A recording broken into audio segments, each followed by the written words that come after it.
პირველი სტუდია კვლავ პირდაპირ ეთერშია, ჩვენ საუბრობთ საარჩევნო კოდექსზე და ასევე ვისაუბრობთ თბილისის ბიუჯეტზე, თუმცა მანამდე ვიდრე თბილისის ბიუჯეტის თემაზე გადავიდოდეთ, მე მინდა რომ გარკვეულწილად შევაჯამოთ ის, რაზეც ვსაუბრობდით ჩვენს წინა ბლოგში.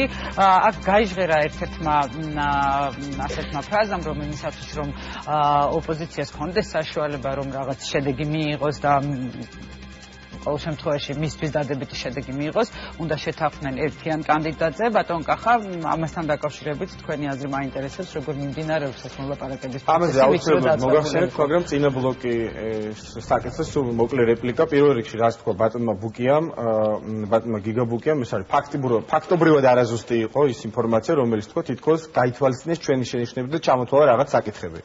კომპენსაციის საკითხი საერთოდ არ იყო ჩვენ ფულის თემა არ ქონია ჩვენს მოთხოვნებში, ამიტომ ეს მათი იდეა იყო, რომელსაც ჩვენი მხარდაჭერა არ ქონდა. რაც შეეხება უფასო რეკლამას, ეს არის საერთოდ ასე თქვა ძალიან დიდი ცინიზმი თითქოს უფასო რეკლამა მიეცათ, არც ერთ ცენტრალურ არხზე რა თქმა უნდა არასაპარლამენტო ოპოზიციას არ ექნება, საუბარი არის ზოგიერთ ისიც არა ყველა არა ტელეკომპანია ძღონკურში გვექნება სარეკლამო დრო. რომელიც გველოდება და არა ბატონ გიგა აუცილებლად.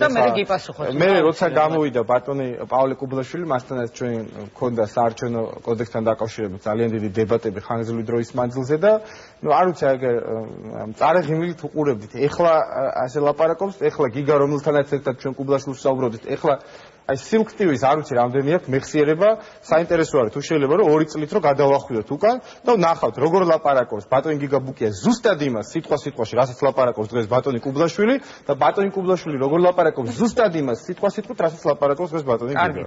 გიგა ბუკიას ვთავ ისევ პირდაპირ ეთერში ბატონ გიგა. ჩვენ კოლეგა მიხუმრა რომ არადისობის კანონი დაწერეს თავის დროზე და გრძელდება ეს ყველა. კი და ეგ ხუმრობა მერე სხვანაირადაც გაგრძელდა ბატონო გიგა. მე გაძლევთ ეხლა თქვენ საშუალებას, ვიცი გვადევნებთ თვალყურს და გინდათ რომ პასუხი გასცეთ იმ ყველაფერს, იმ ბრალდებებს, რაც მოისმინეთ.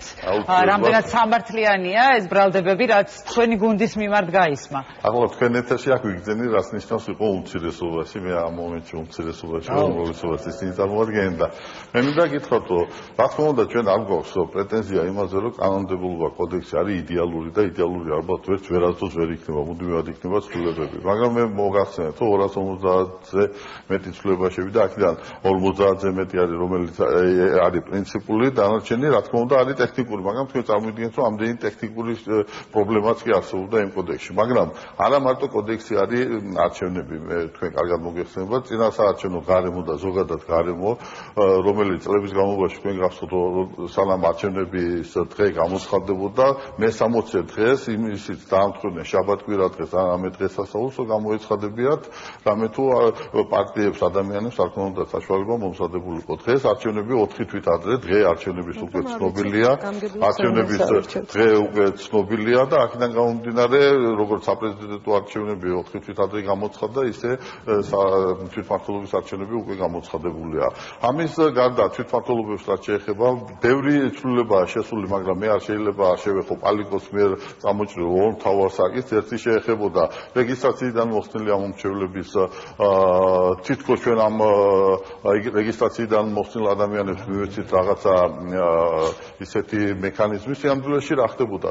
მათ 150,000 ადამიანს ეხება ეს პიროვნებები რეგისტრაციიდან სხვადასხვა მიზეზებით რო იყვნენ მოხსნილი, უფლება მისცა ნაციონალურ მოძრაობამ ისევ იმ ადგილას, სადაც რეგისტრირებული იყო, ისევ იქ მიეცა ხმა არჩევნების დროს. დღეს ჩვენ რას ვამბობთ? ჩვენ მათ ვეუბნებით, რომ მათ აქვს საშუალება მივიდნენ წინასწარი რეგისტრაცია გაიარონ, გადაიღონ ფოტოსურათი, ასევე მიუჩითონ ფაქტობრივი ამაზე უკვე ვისაუბრეთ ბატონ გიგა. არა, ამბობს რომ ეს არის პრობლემა და ამ დროს პიროვნება ფოტოსურათის გადაღებული იქნება. მე ვამბობ რეგისტრაციიდან მოხსნილი ადამიანის ამომრჩეველებზეა საუბარი. ამის გარდა კიდე ერთი უმთავრესი ცვლილება, რასაც წლების განმავლობაში ნაციონალურ მოძრაობა იყენებდა, ეს იყო ძალოვნების სპეცნაწილები, რომლებიც ამა თუ იმ მუნიციპალიტეტში თუ რაიონში იმის მიხედვით გადაყავდათ და დახურული ისინი ადგილზე აძლევენ როგორც პროპორციულ პლუს ასევე მაჟორიტარულ არჩევნებში ღებულობდნენ მონაწილეობას, ეს პრობლემა არის ერთხელ და სამუდამოდ გადაწყვეტილი. თუ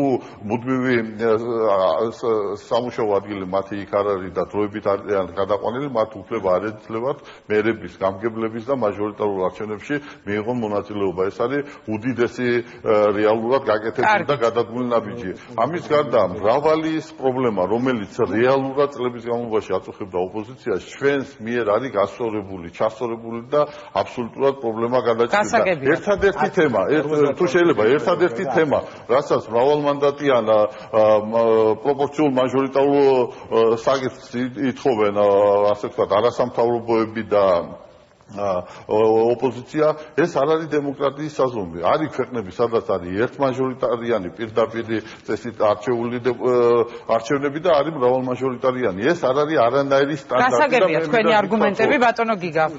მე მინდა გითხრათ, რომ თვითმართველ ქალაქებში, თვითმართველ ქალაქებში სხვა სიმშილობაზე ამბობ, როცა საპარლამენტო არჩევნებზე სისტემაზე იყო, გიგა. შენ ძიძიგური, ჩემი ხელით საკაცოზე მეტირა, ხელი გულწასული რო შევასვენოთ იმაში, რა ქვია. სასტრაფოში. სწორედ იმაზე იყო ლაპარაკი, რას მელაპარაკები. თვითმმართველობის ბატონო გიგა, მოდით ესე დავსვათ მაშინ შეკითხვა. გასაგებია, რომ ეხა ვერ მოხერხდა ყველაფერ ამის გათვალისწინება, აპირებს თუ არა, სამომავლოდ გაითვალისწინა. ყველა ის შენიშნა.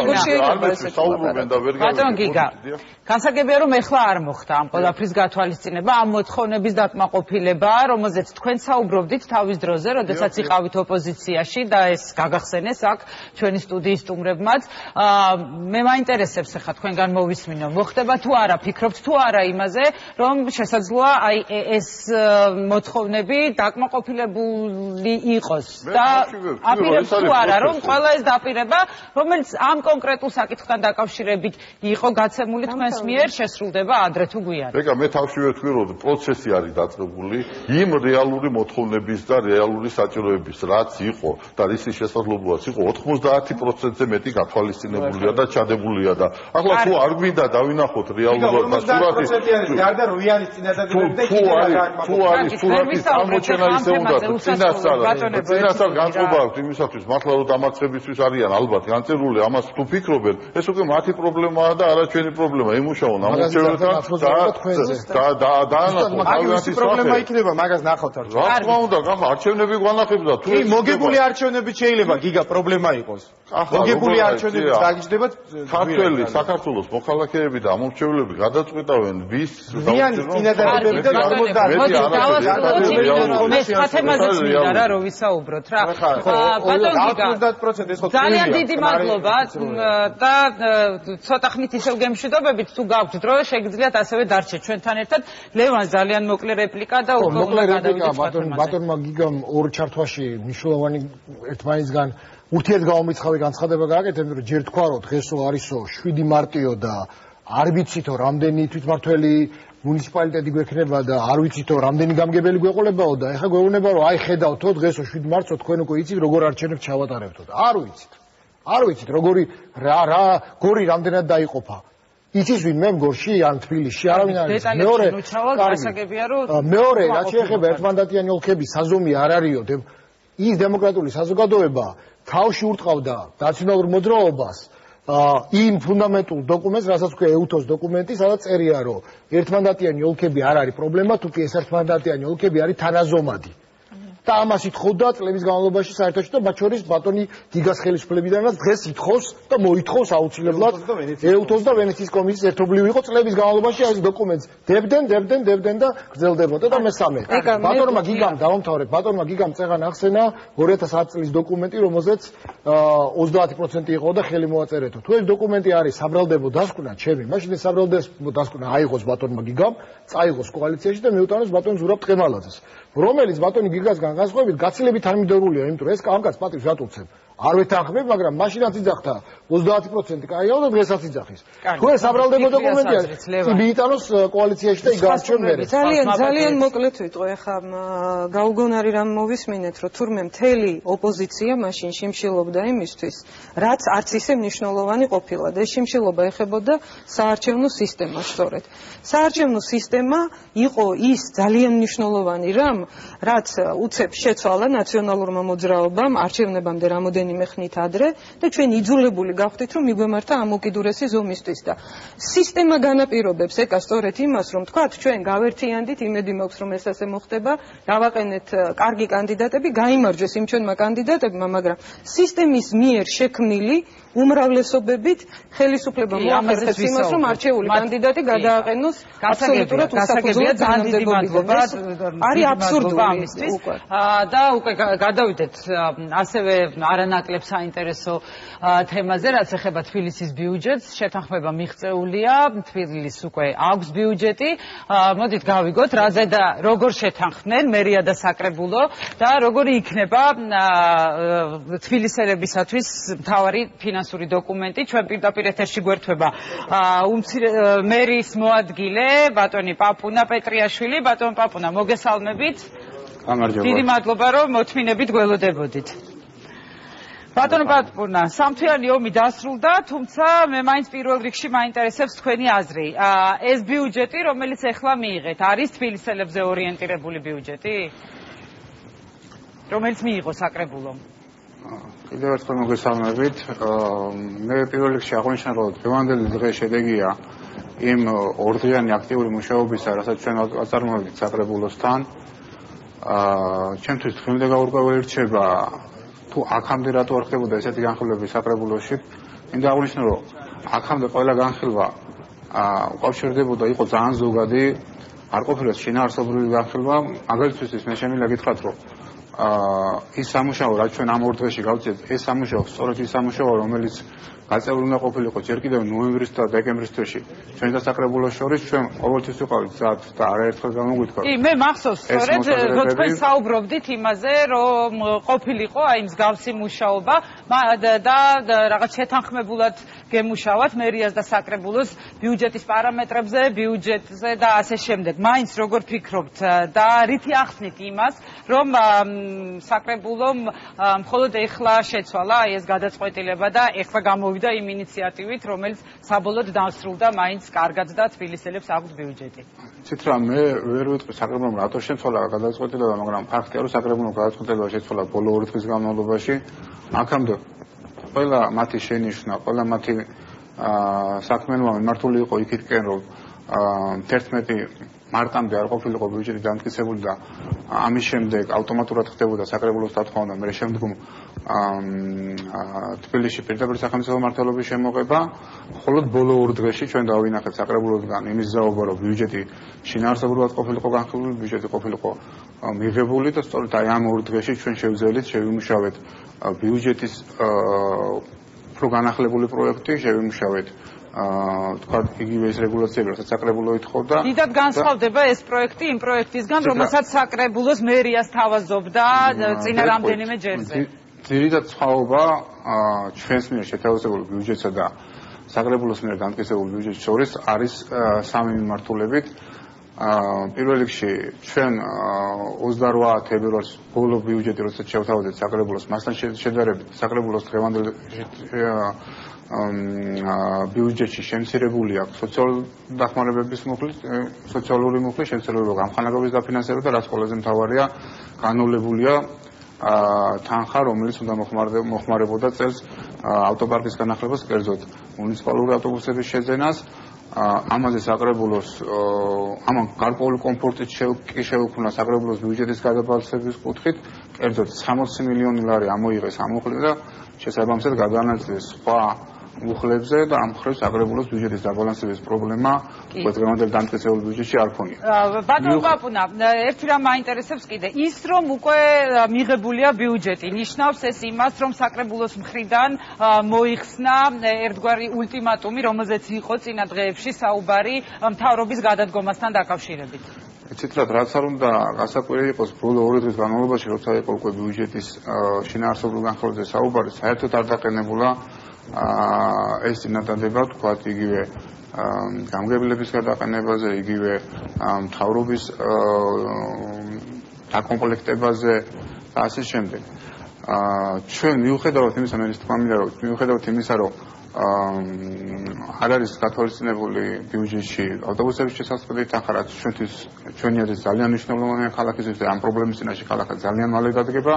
ჩვენ მაინც დაუჭირეთ ამ ბიუჯეტის ხარი, ჩვენ ასევე რეკომენდაცია მივუწევთ უმცირესობას, რომ ბიუჯეტისთვის ხარი დაეჭირა, გამომდინარე იქიდან, რომ ეს ბიუჯეტი ბევრად ჯობია დაუმტკიცებელ ბიუჯეტს და იმ პირობებს, რაც იყო ეს 2 თვის განმავლობაში. კიდევ ერთი კითხვა მექნება, ბატონ პაპუნა. ის რომ ბიუჯეტი შედგენილია არა მერის მიერ, არამედ საკრებულოს ინიციატივით და საკრებულოს მიერ, თუმცა თქვენ ამ პროცესში ვიცი რომ ჩართული იყავით ამ 2 დღის განმავლობაში, ნიშნავს ეს ეს ფაქტი ნიშნავს თუ არა იმას, რომ ვალდებულებები, შესრულებაზე ვალდებულებებისგან მერია გარკვეულწილად თავისუფალია და უფრო შემსუბუქებულია ეს ვალდებულებები და პასუხისმგებლობები. არა, რა თქმა უნდა, ის ამას არ ნიშნავს. ჩვენ ამ ბიუჯეტით ვაგრძელებთ მუშაობას. ძალიან ბევრი საქმე დაგროვდა ქალაქში, განსაკუთრებით მას შემდეგ, რაც 2 თვე ქალაქი ბიუჯეტის გარეშე იყო და ჩვენ უკვე ხვალ დილიდანვე ვიწყებთ აქტიურ მუშაობას, გადავდივართ ამ ბიუჯეტის აღსრულებაზე და სანამ მერიაში ჩვენ ვართ მერია ფუნქციონირებს, ჩვენ აუცილებლად განახორციელებთ იმ ღონისძიებებს, იმ ინფრასტრუქტურულ და სოციალურ პროექტებს იქნება, რაც თბილისშია და ყველაფერ ამაზე რა თქმა უნდა მერია იქნება პასუხისმგებელი. ძალიან დიდი მადლობა ბატონო პაპუნა, მე გემშვიდობებით. პაპუნა პეტრიაშვილი, დედაქალაქის მერის მოადგილე გვერდებოდა პირდაპირ ეთერში და ვიდრე ირაკლი შიხიაშვილს ჩავთავდებთ, ეკა გიგაურს მინდა ერთი შეკითხვა დაუსვა. ეკა საკრებულომ კი მიუღო და დაამტკიცა ეს ბიუჯეტი, თუმცა პროცესი ძალიან რთული იყო, შეთანხმების მიღწევაც რაღაც საკმაოდ რთულად მიმდინარეობდა და ერთი თემა ძალიან მნიშვნელოვანი, ეს არის თვითმმართველობის არჩევნების შემდეგ მუნიციპალიტეტებში დასაქმებული პირები ხდებიან მოვალეობის შემსრულებლები. სახალხო დამცველი აპირებს ამასთან დაკავშირებით საკონსტიტუციო სასამართლოში გაასაჩივროს ნორმა და თქვენი აზრი მაინტერესებს, რა თქმა უნდა.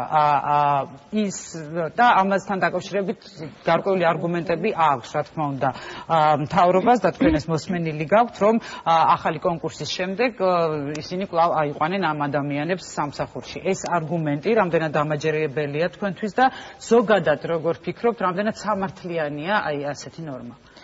დიდი მადლობა, ძალიან კარგი კითხვა არის.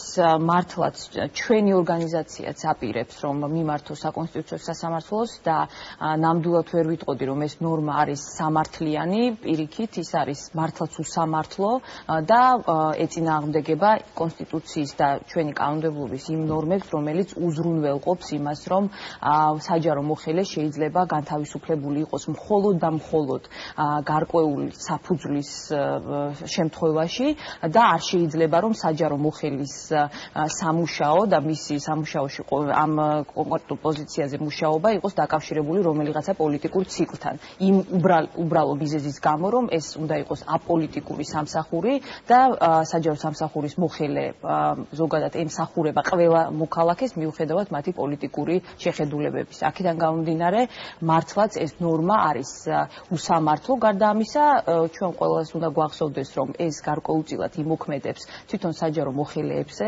იმაზე თუ როგორ იმოქმედებენ ისინი წინა საარჩევნო პერიოდის განმავლობაში და ჩვენი მოსაზრება არის, რომ სავარაუდოდ ძალიან ბევრი მათგანი გააკეთებს ყველაფერს იმისთვის, რომ მართველ გუნდს დაანახოს მისი ერთგულება და შესაბამისად უკვე როდესაც გამოცხადდება კონკურსები, ამ კონკურსის შედეგად მე ამას ვიტყოდი ბჭყალებში, იმიტომ რომ აქამდე ჩვენ ნამდვილად ისეთი ღია კონკურსები არ გვინახავს ადგილობრივ თვითმმართველობებში, ამ კონკურსის შედეგად ისინი შეინარჩუნებენ თავიანთ პოზიციებს. კარგით, აი ამ კითხვასაც დავსვავ აუცილებლად. ეხლა მე საკრებულოს თავმჯდომარესთან ირაკლი შიხიაშვილი უკვე მზად არის, რომ ჩაგვერთოს პირდაპირ ეთერში. ბატონო ირაკლი, მოგესალმებით. მოგესალმებით. ქალბატონო ეკა, მივესალმები თქვენ სტუმრებს, მივესალმები ტელემაყურებლებს. ბატონო ირაკლი, საკრებულოს მთავარი მოთხოვნა ალბათ შეიძლება ითქვას, რომ დააკმაყოფილებულია და ფინანსების ხარჯვაზე კონტროლის მექანიზმი ექნება საკრებულოს. მართალი ვარ. ხო, ამასთან დაკავშირებით. მოგახსენებთ, მთავარი მოთხოვნა საკრებულოს ის იყო, რომ საკრებულოს დაებრუნებინა ის უფლებები, და უფლებებიც უნდა გააჩნდეს ზოგადად თვითმმართველობის პერიოდში. ერთი რამ მინდა გითხრათ, დღესდღეობით გადაიდგა მართლაც მნიშვნელოვანი ნაბიჯი სამართლიანობის აღდგენის პროცესში, რაც ნიშნავს იმას, რომ საკრებულო რეალურად თვითმმართველობის პროცესში იქნება ჩართული, ის არ იქნება უბრალოდ ესეთი დამატება თვითმმართველობის, რომელსაც არანაირი ფუნქცია არ გააჩნდა და კარგად მოიხსენება საზოგადოებას, რომ საკრებულო შედგება იმ პირებისგან, ვისაც ნდობა გამოუცხადეს თბილისელებმა და ფაქტიურად ვალდებულება დაუწესეს იმის, რომ აკონტროლონ ბიუჯეტი, რამდენად სამართლიანად იხარჯება და ზედამხედველობა. ეს კონტროლის მექანიზმი მაინტერესებს ბატონო ირაკლი, როგორ მოხდება? მე მოვისმინე თქვენი თანაგუნდელებისგან, რომ რაღაც მექანიზმი შეიმუშავეთ, რამდენად გამჭვირვალე იქნება და როგორი იქნება ეს მექანიზმი. ეს პროცესი არ იყო მარტივი და ეს გადაწყვეტილება აქამდე მოსვლაც არ იყო იოლი, მოგეხსენებათ, რომ ჩვენზე მიმდინარეობდა ძალიან ურცხვი და ძალიან ცუდი PR კამპანია და დისკრედიტაციას ეწეოდნენ საკრებულოსი, თითქოს და საკრებულო ცდილობს, რომ თბილისი დატოვოს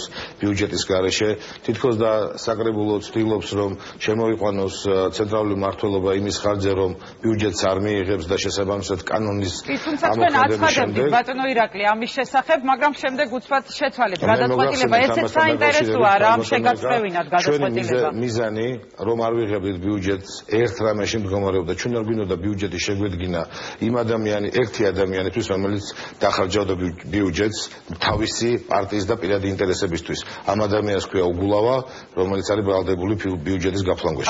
პოლიტიკური კორუფციაზე საუბრობთ, ბატონო ირაკლი. ამ შემთხვევაში რატომ არის გამორიცხული ეს პოლიტიკური კორუფცია? მოგახსენებთ, ამასთან დაკავშირებით დღეს იმასაც საუბრობდნენ ჩვენი ოპონენტები, რომ არანაირი რეგულაციები და არანაირი ცვლილებები კანონში არ განხორციელებულა და შესაბამისად რატომ აქამდე არ იღებდნენ შესაბამის რომებს რომ მომხდარიყო ეს რეგულაციები, რაც დღეს ჩაიდო საკრებულოს ბიუჯეტშიო.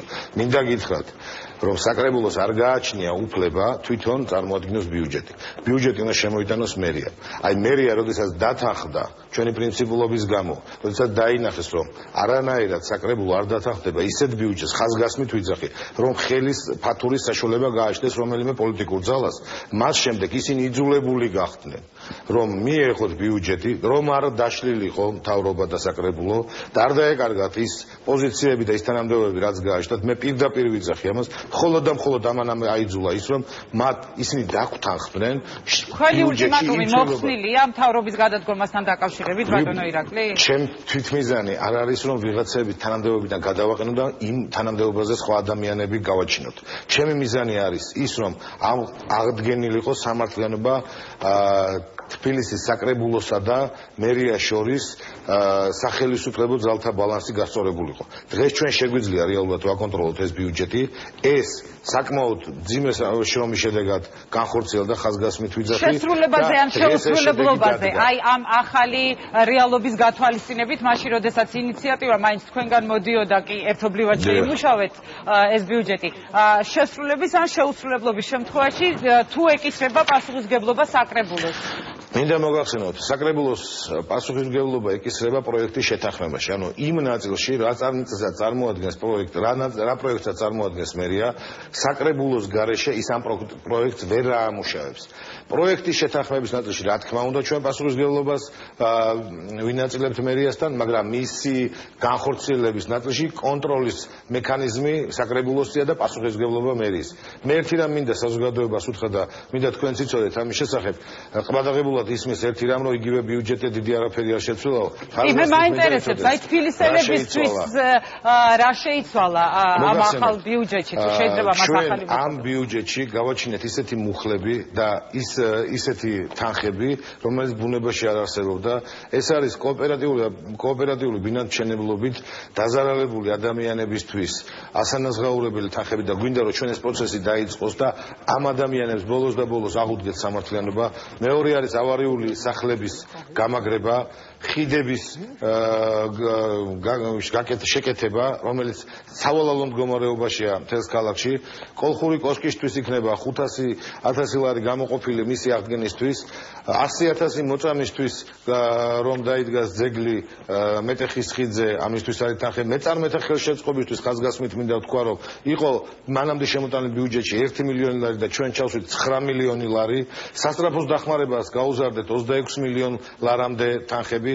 ჰემოფილი და ლეიკემი და სხვადასხვა ძიმეს ცნეულებებით შეპყრობილი ადამიანების სიმსივნით დაავადებულებისთვის ჩვენ გავაჩინეთ ახალი მუხლი, რომელშიც იქნება მათთვის დაფინანსება გაზრდილია ამასთან დაკავშირებით. გაიზარდა დაახლოებით 10 მილიონით 29 დეკემბერს შემოტანილ ბიუჯეტთან შედარებით. ომის ვეტერანების მგზავრობისთვის გავაჩინეთ შეღავათები, დანგრეული სახლების მშენებლობისთვის ჩვენ მილიონით გავზარდეთ თანხა, უსახკაროებისთვის, რომლისთვისაც იდოს 300,000 ლარი, როცა ანძის განათებისთვის 500,000, ჩვენ ვამბობთ, რომ ანძა უნდა განათეს, მაგრამ და ავტობუსების შეძენასთან დაკავშირებით უნდა მიპასუხოთ. ბატონო ირაკლი, ბევრი დრო არ მაქვს მოკლედ. მაგაზეც მოგახსენებთ 3 მილიონი ლარი ჩავდეთ უსახკაროებისთვის, ვეტერანების ჰოსპიტალის რეაბილიტაციისთვისაც ასევე 3 მილიონი და ახალი ბაღებისთვის და ზოგადად ბაღებისთვის გამოყავით 79 მილიონი და ავაშენებთ იმ ბაღებს, რომელი ბაღები სამწუხაროდ დახურა გიგულამ და გააჩქარა. რაც შეეხება ახალ ავტობუსების შემოსვლას, ჩვენ ვამბობთ ხაზგასმით და მინდა იცოდნენ თბილისელებმა, ამ წელს ჩვენ აუცილებლად შემოვიყვანთ ახალ ავტობუსებს, ჩავატარებთ ტენდერს და აუცილებლად თბილისელებს ექნებათ საშუალება იმგზავრონ კომფორტული ავტობუსებით. თუმცა მინდა იცოდეს საზოგადოებამ, როდესაც იშველიებენ იმ ფრაზას თითქოს და ჩვენ გამოვიღეთ ეს თანხა ბიუჯეტიდან და ისე გავზარდეთ სხვა მუხლებში თანხები, მინდა იცოდნენ თბილისელებმა, თქვენც ქალბატონო ეკა, რომ დღესდღეობით პროკურატურაშია საქმე აღძრული იმასთან დაკავშირებით, რომ გამარჯვებულ კომპანიას რომელსაც უნდა შემოეყვანა ეს ავტობუსები, წაართვეს გამარჯვება, რეალურად გაუუქმეს ტენდერის შედეგები და ამის გამო არის სანამ არ დამთავრდება საგამომძიებო პროცესი, მანამდე მიმაჩნია, რომ ეს თანხები აქ არ შეიძლება ყოფილიყო გამოყენებული. გასაგებია, თუმცა თქვენ გაეცით დაპირება, რომ მაინც იქნება ახალი ავტობუსები და ბოლო კითხვა. კიდევ ერთი თემა, რომელზეც საუბრობდი მე წეღან ეკა გიგაურთან. ახალ რეალობაში ჩაატარებს ქალბატონო ეკა, ახალ რეალობაში ნამდვილად. ბატონო ირაკლი, თვითმმართველობის არჩევნების შემდეგ მუნიციპალიტეტში დასაქმებული პირები მოვალეობის შემსრულებლები ხდებიან. აი ამასთან დაკავშირებით მინდა თქვენი მოსაზრება მოვისმინო. გამოითქვა ვარაუდი, რომ ეს კეთდება იმიტომ, რომ გამარჯვებული პარტიის მხარდამჭერებით მოხდეს აი ამ ადამიანების ჩანაცვლება. რა სიტყვით ამაზე, ბატონო ირაკლი? ამას ვაჟღერებს ნაციონალური მოძრაობის წარმომადგენლები და თავის გულში ჩაიხედონ რამდენი ადამიანი არა ამაზე არასამთავრობოებით საუბრობენ, ბატონო ირაკლი. არასამთავრობოებთან განცხადებით მინდა უბრალოდ მეტი ინფორმაცია გქონდეთ ჩემგან, რომ მიზანი არავის არ ამოძრავებს იქითკენ თითქოს ადამიანების უმუშევრად დატოვების სრული გააჩნია ან მათი ჩანაცვლება საკუთარი პარტიული მხარდამჭერებისთვის. ეს არის ჩემის აზრით საშუალება იმის კანონი ითვალისწინა, შეიცვალა კანონი და კანონიდან გამომდინარე ეს ადამიანები ამ კანონის ძალაში შესვლისთანავე ხდებიან მოვალეობის შემსრულებლები. მე მესმის, რომ გაჩენილია გარკვეულწილად დიდი შიში და დიდი ეჭვი იმასთან დაკავშირებით, თითქოს ეს იმიტომ განხორციელდა, რომ ამ ადამიანებს ხვალ დაემუქრებიან. რატომ განხორციელდა, ეგ მითხარით, ბატონო ირაკლი? უბრალოდ ერთი რამეა, მათ რიგებში შეიძლება ეს ჩემგან ძალიან ცუდად ჟღერდეს, მაგრამ ეს არის სიმართლე. დღესდღეობით სახელმწიფო თანამდებობებზე ძალიან ბევრი ისეთი ადამიანია დაკავებული, რომელი ადამიანიც იქ არ უნდა მუშაობდეს, იმიტომ რომ ის არის კონკრეტულად პარტ-აქტივი და ყოველთვის იყო დაკავებული პარტიული მუშაობით სამსახურების გარდა. თქვენ ნათლად დაინახეთ თბილსერვისის თემა, ნათლად დაინახეთ ფონდის თემა და ყველამ დაინახეთ ის კარტები, იმ კარტებით გამოტანილი თანხები როგორ ნაწილდებოდა პარტიულ აქტივზე, რომელმაც სრულებითაც არც კი იცოდა ამ თანხის წარმოშობის წყარო. ამაშია საქმე. ეს უნდა გაირკვეს. კარგი, ძალიან დიდი მადლობა. საქართველოს თავმჯდომარე ირაკლი შიხიაშვილი გვერდებოდა პირდაპირ ეთერში. ჩვენი გადაცემის დრო იწურება და ამიტომ აუცილებლად მინდა რომ თითო რაღაც შეფასებითი ფრაზა მაინც მოვასწროთ და ჩემი კითხვა გავაგზავნოთ მაინც ეს თვითმმართველობის თემა, როგორ ფიქრობთ, ფიქრიასგან მინდა დავიწყო, იძლევა თუ არა აი ახალი კანონმდებლობა იმის გარანტიას თუნდაც რომ ქვეყანაში რეალური თვითმმართველობები ჩამოყალიბდეს. კანონი სამწუხაროდ არ იძლევა ამის გარანტიას. ცუდი მთელ ამ პროცესში რაც არის ის რომ ამდენი წლის განმავლობაში ჩვენ ვლაპარაკობთ ერთსა და იმავე რამეზე და მიუხედავად იმისა, რომ ხელისუფლება იცვლება, აი ადამიანებმა ასე გაცვალეს პოზიციები. წეგან კახამ რა ასე ვთქვათ დისპოზიცია შემოიტანა აი ამ ყოფილ ხელისუფლებასა და ახალი ხელისუფლების წარმომადგენლებს შორის. მე გულწრფელად მერიდება, როცა მახსენდება, რომ ამ თემაზე ვლაპარაკობდით შევარდნაძის პერიოდში, ამ თემაზე ვლაპარაკობდით ნაციონალური მოძრაობის მთელი მმართველობის პერიოდში და ამ თემაზე აღმოჩნდა, რომ გვიწევს ამ თემებზე დღესაც ლაპარაკი. ეს იმას არ ნიშნავს, რომ ჩვენ ბრძოლიდან გავრბივართ. პირიქით, ჩვენ ამ რთული ბრძოლის მოცემულობას, ამ ბრძოლის წესებს ვიღებთ, აქტიურად ვაპირებთ ამ ბრძოლაში შესვლას და ძალიან დიდი იმედი გვაქვს იმისა, რომ მე გისურვებ წარმატებას, დიდი მადლობა. კახა, აი ამ ნაკლოვანებების მიუხედავად, რაზეც ვრცლად ვისაუბრეთ და ისაუბრა ყველამ, არაერთი პარტიის ოპოზიციის, უმრავლესობის და ასე შემდეგ წარმომადგენელმა, თქვენ მაინც როგორ ფიქრობთ, არჩევნების, ანუ აი ამ ყველაფრის გათვალისწინებით არჩევნების ლეგიტიმაცია თქვენი მხრიდან ხომ არ დადგება გარკვეულწილად კითხვის ნიშნის ქვეშ და მერის კანდიდატთან დაკავშირებით კითხეთ. რა თქმა უნდა, დადგება და უკვე დგას კითხვის ნიშნის ქვეშ. მე მოგახსენებთ, რომ წინაპირობა და ნომერი პირველი რაც უნდა გაკეთდეს ლეგიტიმაციისთვის ეს არის ის, რომ თამაშის წესები უნდა დადგინდეს ერთობლივად. როცა თამაშის წესებს ადგენს ერთი მხარე მხოლოდ და არავისთან ეს არ არის შეთანხმებული, არც ოპოზიციასთან, არც სამოქალაქო სექტორთან და არც საერთაშორისო საზოგადოებასთან, ეს რა თქმა უნდა არის კლასიკური ავტორიტარული საარჩევნო გარემო. ეხლა მე აღარ მინდა დავუბრუნდე პუნქტებს, უბრალოდ ვიტყვი რომ 2 შაბათს გამოქვეყნდება ჩვენი პრეზენტაცია, ფულში რომ გადაიყვანოთ თქვენ ის ყველაფერი ფინანსურ გამოხატულებაში, რაც არის საარჩევნო კომისიის წევრები, უფასო რეკლამა, შემოწირულობები, ბიუჯეტის დაფინანსება, ქართული ოცნება და ნაციონალური მოძრაობა მოახერხებენ ერთი 20 და მეორე 40 მილიონი ლარის მობილიზებას აი ამ ადგილობრივი არჩევნებისთვის. ჩვენი პარტია გიგაბუკიამ რომ დაგვაყვედრა იმ ტელეკომპანია ძღონკურში და სადღაც ესე იგი უფასო რეკლამა რომ გადაიყვანო დროში არის სადღაც 30000 ლარი, ცოტა მეტი გამოუვა შეიძლება, მაგრამ მაინც ძალიან ცოტა გამოუვა ქრისტიან დემოკრატებს და ახალ მემარჯვენეებს. რომელ დემოკრატიულ არჩევნებზე ვლაპარაკობთ, როცა სუბიექტი თავისი რესურსების შეფასებული 20000 ლარით უნდა ედაოს სუბიექტს, რომელიც ბიუჯეტიდან მიიღებს 40 მილიონ ლარი. თუმცა ეკა აუცილებლად უნდა ვთქვა, იმიტომ რომ ეს გადაცემა საარჩევნო კოდექსიდან შეიძლება ნაკლებად დაინტერესებდეს. ერთი წუთი დამრჩა და ლევანსაც უნდა მივცე საშუალება, ამიტომ მოკლედ თქვი. მოკლედ ვიტყვი. საარჩევნო კოდექსი დაუთმო კახას ჩემი ერთი წუთი. არა, ესე მე შემილია დაგეთქვა. საარჩევნო კოდექსი რო იყოს მარტო პრობლემა, ჩვენ ბეს ზაღლი არ დაკებდა. საქმე იმაშია, რომ ჩვენ ხ გადავიდეთ და ვისაუბროთ სამართლიანობის აღდგენაზე, სასამართლო რეფორმაზე, აგერ მოსმენებზე რო დაიწყო. ამაზეც გვისაუბრა არა. საქმე იმაშია, რომ ყველგან იგივე მდგომარეობა არის. ჩვენი ხელისუფლების მთავარი პრობლემა არის ის, რომ ჩვენ ხელისუფლებას არ აქვს რეფორმების გეგმა. ეს არის კლასიკური ავტორიტარული ხელისუფლება. ვადასტურებ, რომ ცოტა უფრო რბილი და ცოტა უფრო კაცმოყვარე ვიდრე წინა და ისეთ სისასტიკეებს არ მიმართავენ რაც წინა, მაგრამ არ აქვს რეფორმების არანაირი კონცეფცია. დღეს საქართველოს სადაც არის ჭაობში, ესე იგი 22 წელია და ჩამპალი, ამ ქვეყანას სჭირდება რაღაცა ისეთი კარგად დარწმუნებული რეფორმებში მთავრობა, როგორც იყო ათათურქიან, ბისმარკიან ერხარდი. კარგით, გავიგეთ თქვენი მოსაზრება. ჩვენ დღევანდელი მთავრობა თulis გუშინაც თუ უსმინეთ ღარიბაშვილის ინტერვიუს, რომ ყველაფერი კარგადაა, გიგაბუკია გვისაყვედურა, რომ არ გვერჩნდება სახეზე კმაყოფილება და ზეიმი საარჩევნო რეფორმის გამო და აბსოლუტურად არ აქვს ამ ხალხს ის გაცდა, რომ ქვეყანას სჭირდება მუდმივი ცვლილებები აი ამ მოძრაობის და ჭაობის. კარგი, დიდი მადლობა ლევან, ძალიან მოკლე რეპლიკის საშუალებას, რა თქმა უნდა, შენს გაძლევ და გააქვს თუ არა სწორედ აი ამ ცვლილებებით თუნდაც იმის რომ ერთი რამე ცხადია, რომ როცა შენ ებრძვი ხელისუფლებას და დიდი სია გაქვს ხელისუფლებასთან დაპირისპირების, რატო არ მოგწონს ეს ხელისუფლება, როდესაც შენ მოხვალ ხელისუფლებაში, იღებ ამ სიას და ცდილობ გამოასწორო, ხო? ჩვენა პირიქით მოხდა. ეს სია აიღეს და ჩამოთვალეს. მაგალითად, მოსმენები, ვაიმე, რა კარგი ყოფილა. დაუსვეს პლუსი. ერთმანდატიანი ოლქები, რა კარგი ყოფილა, კაცო, მთელი ცხოვრება ხელისუფლებაში ვიქნებით, დაუსვეს პლუსი არ შეცვალეს და ეს სიას მიყვნენ და ყველაფერს ეხა პლუსებს უსვავენ და ტოვებენ. ბუნებრივია, ეს ძალიან ცუდია. ანუ ცვლილებების განცდა არ გაქვთ. საბოლოო ჯამში ყველაზე მეტი შეშფოთება ჩემში, აი რასაც ხედავ გარშემო ეს არის ის, რომ ჩვენ მივიღეთ ხელისუფლება, რომელიც წინა ხელისუფლებასავით ემზადება არა დემოკრატიული პროცესისთვის, არამედ ხელისუფლებაში დიდხანს ყოფნისთვის. კარგი, ძალიან დიდი მადლობა. ვით გეგმო იმას, რომ ხელისუფლებაში დიდხანს უნდა იყო, როცა გაგიჭირდება, შეიძლება ისეთი იმაზე უარესები აკეთო, რასაც სააკაშვილი აკეთებდა.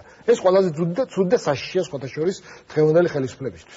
ძალიან დიდი მადლობა ყველას თითოეულ თქვენგანს იმისთვის რომ იყავით დღეს ჩვენი სტუმრები. დიდი მადლობა ქალბატონებო და ბატონებო. მადლობა ჩემს აუდიტორიას. დღევანდელი გადაცემის დრო ამოიწურა და დასრულებულია ჩვენი გადაცემა. ერთმანეთს შევხვდებით 4 შაბათს უკვე ისევ ამ სტუდიაში, ისევ 22 საათზე, ასე რომ დაგველოდეთ 4 შაბათამდე გემშვიდობებით. ნახვამდის და მადლობ ყურადღებისთვის.